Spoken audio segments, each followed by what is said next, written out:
In this tooltip video, we present the software tool Wcfproxy, which was developed by our IT security expert Sebastian Rauch. Wcfproxy allows for analyzing and modifying Windows Communication Foundation network traffic of client software applications. In the following example, we want to demonstrate how it works. First, we determine where .net.tcp connections are to be accepted and where they should be forwarded to. To get a client to connect to the proxy, there are generally various different ways depending on the targeted client. In the simplest case, the server endpoint can be specified in a configuration file. Here, we replace the original endpoint with the proxy's listening endpoint.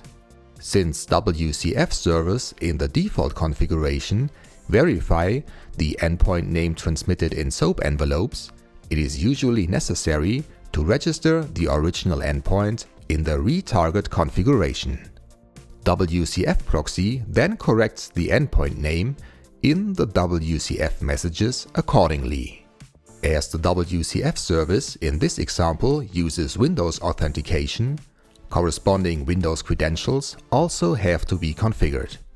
Additionally, the Active Directory domain and the name of the target server must be specified. Finally, an interceptor is configured to determine how WCF messages forwarded via the proxy are to be processed. In the simplest case, they are just output in text form. For this, the log interceptor shown here is used. Wcfproxy can now be started. The path to the JSON configuration is passed via the config argument. Since the configuration file may generally contain multiple Wcfproxy configurations, one of the existing configurations must be selected using the Enable option. When we start the client software, we see that messages are forwarded through Wcfproxy. First, we observe the message sent from the client to the server. Next, we see the server's response displayed below.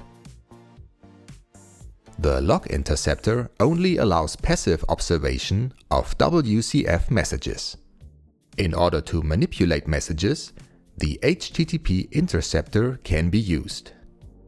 The HTTP interceptor forwards WCF messages to an HTTP server after converting them to a textual representation. This server can modify messages if necessary.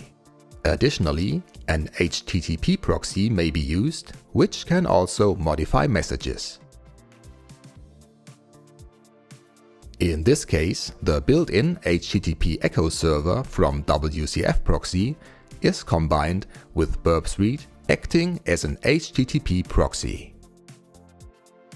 Here we see the exchanged messages.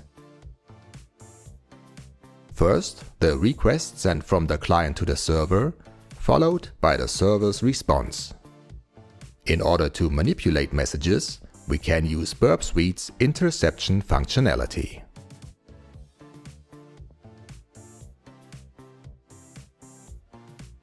Within the interceptor, any modifications to the messages can technically be applied.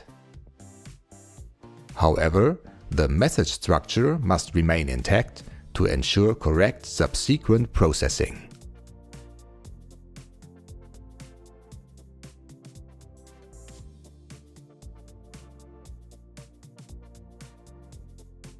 Wcfproxy is available as open source software on GitHub.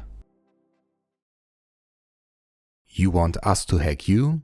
Just contact us.